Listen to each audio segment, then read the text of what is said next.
وایي مفتي صاحب که لمونځ کوونکي ته زنګ راسي نو دی به دغه زنګ قطع کوي که نه. محترمینو د مسئلې تفصیل دا دی. اول خو هر مسلمان ته دا پکار ده چې د لمانځه تر مخه خپل ټلیفون خاموش کړي.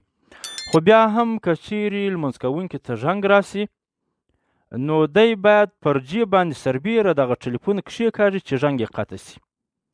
که داسې نه قطع کېدی او ټلیفون هم په سربیره جیب کې وي نو بیا دې جیب ته دغه یو لاس داخل کړي او دغه ټلیفون دې کښېکاږي دا زنګ دې قطع کړي. اما که چیرې ټلیفون په لاندې جیب کې وي د دواړو لاسو ضرورت ورته پیدا کیږي. مثلا په یو لاس صدرې نیسي بل لاس جیب ته ور داخلوي، دغه نو بیا عمل کثیر دی، په دغه باندې لمونځ فاسدېږي. خو که چیرې د یو چا د ټلیفون بلنګو لوړه وي